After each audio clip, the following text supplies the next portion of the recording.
This is Morten from INKISH. It's a great morning. It's actually the first interview in this round of a lot of interviews with people that are about to attend Innovation Days in Lucern in just a very short time from now. And this time it's my good friend Piet from Enfocus. Piet, welcome to INKISH.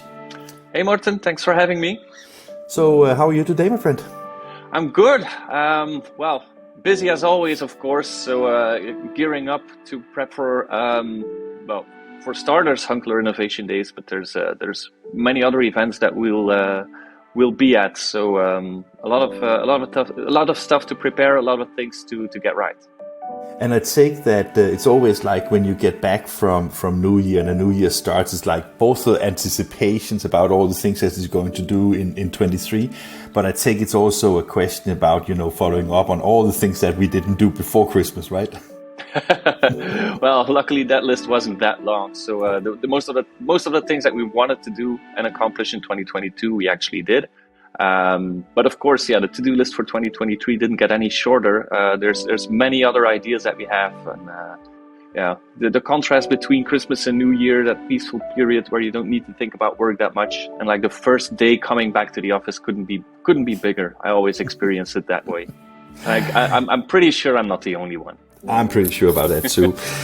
Piet, I think some people might be interested in knowing, I spoke to some of your ESCO colleagues at Label Expo in America last year, just after the acquisition of Tilia Labs. I think you and I and Enfocus and I have worked with Tilia Labs doing some customer testimonials things.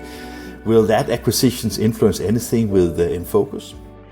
Tilia has always been, ever since they started. I think they were founded in 2012 and they became one of our solution partners. I'm not 100% sure, but I think it was either back in 2014 or 2016, running up to Drupal at the time.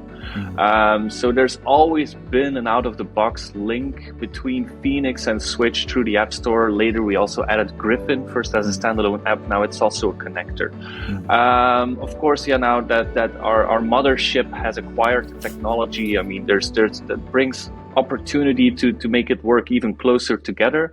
But as always, and at its core, Switch is an open platform. So it's not that we're going to close anything off for other solutions. I mean, that would be against the DNA of what Switch is or what we actually aspire to be. So that's definitely not going to happen. So we'll find a way to make both worlds work, I think. I was not thinking that it was close off opportunities. I was more thinking that it opens up for opportunities because, I mean, as you say, it is an integration partner for years, but it's also like an acquisition where it is. So I think Tilia Lab has become very broadly recognized as a very, very comprehensible solution. So I was just wondering because whether it was split, that it's only ESCO or it's also Enfocus handling it. But maybe that is some of the things is that something that you will talk about at all at the Innovation Days? Yeah, that's correct. When we're at Hunkeler, we will know more about this as well because there's conversations ongoing, of course. Of course, yeah. But yeah, at Enfocus, it is our core belief that Switch should and will always work with anything. So that's going to stay. But that's a good statement, so people don't get confused about anything that could get in any other directions, right? Piet, Innovation Days, it's also been cancelled a couple of times because of the COVID situation. Now we are back. What is your expectations as Enfocus to go to Innovation Day this time? Well, first of all, it's just kind of feeling the temperature, see what it's about, because to be honest, I don't think we've ever, I'm with the company for 10 years and I don't think that we've ever had a booth at Innovation Days. I know a few colleagues went there before. So we're very excited to be there. We hope to meet many people. When we saw the motto for Innovation Days called Next Level Automation, that it's all about interlinking, I mean, I couldn't be more excited. Right? I couldn't be more excited that we already booked a booth because that's what we aspire to be. Again, I've said it before.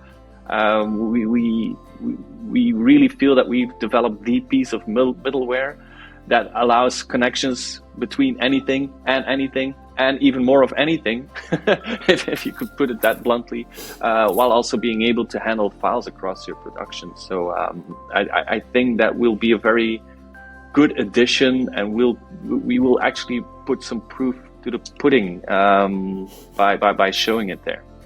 Fantastic.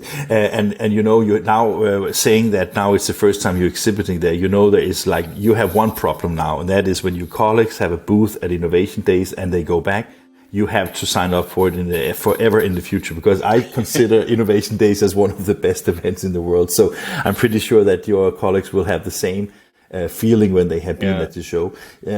So you have a booth, tickets in the hall too. Isn't that's like the one where you have the software integration part, as far as I remember? Or nevertheless, I don't really know. The booth is called Info 102, so I don't really know if it's in the software. That could be hall one. I can't remember the sequence of the. I think it's hall one. Yeah. Okay.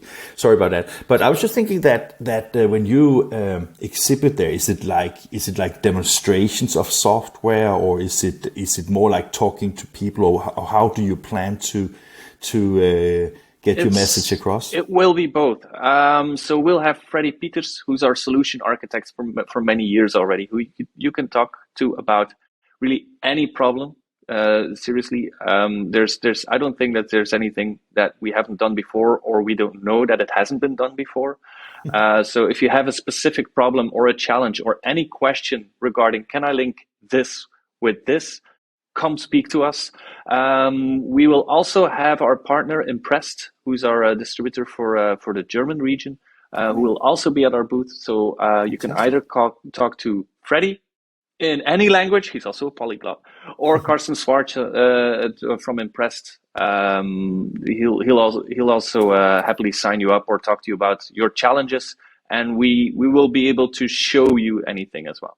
Fantastic. We actually did an interview with Carsten at Horizon finishing first event in Hamburg, and I think it was he knows a lot about what he's talking about. So that is definitely a good person to bring along to Switzerland, so people can have good conversations with both Carsten and Freddie. I know Freddie as well, of course. I think that. I don't know if it's, maybe I remember wrong, but isn't it quite typical this time of year where you update your both pit stop and switch, or is it? It's a bit too soon. It's a bit too soon. We always do it in the second. We do it in the second quarter. Yeah. Okay. So basically, you're focusing on the current version, and then of course.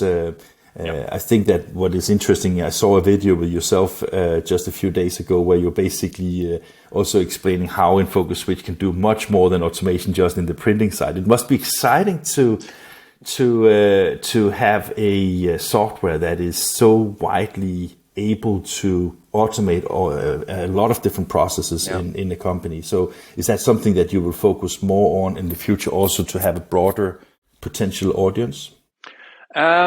We know that the potential of Switch goes way beyond print. However, our resellers, our partners, our solution partners, our out-of-the-box integrations, they're all within the print space. What we do see at customers, and it's something that we would like to educate our customers a little bit more, and also is that at some point, our power users who've been using it for a while, they're kind of,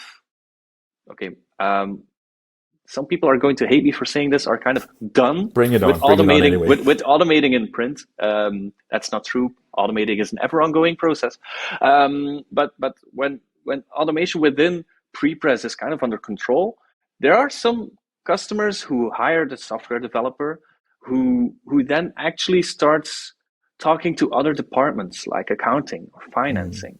And they start getting those departments, it's still within a printing company, but it's the different department. They start get that on Switch as well, sending out automatic invoicing, for example, based on the job specs used in production. So it's always right. It's automated.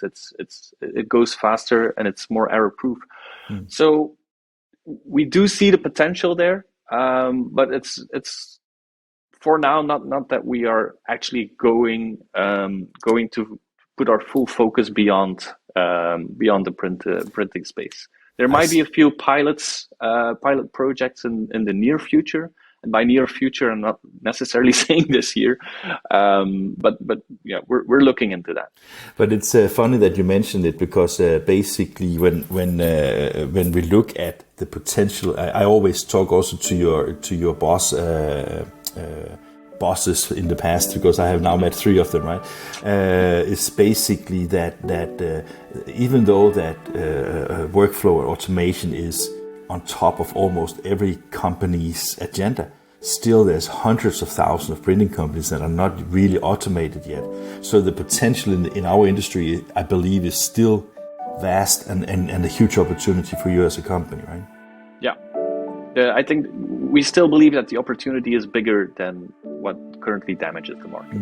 Can't you just automate that process, integrate it to ChatGPT and just sell to every printer? Yeah. Just joking. I mean, it seems that ChatGPT is this thing that can do everything for us now, right?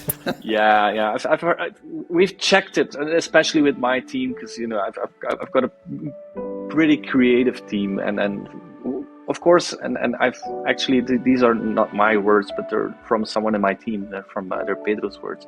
It's as long as everyone uses that. I mean, I think the opportunity again, and that goes for every company.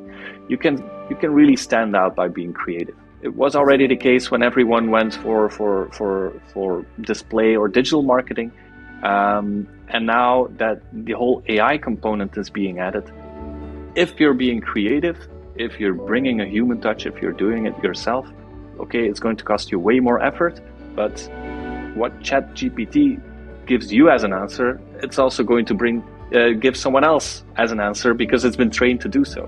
It's funny you say that, because that is the arguments that I'm using not the same words, but so even though that we have not used GPT to frame this answer, the answer has still been in a similar way. So super great. Anything else you want to add to your presence at Innovation Days? No. I'll just repeat my words. If you want to experience the show motto of Next Level Automation, come visit us.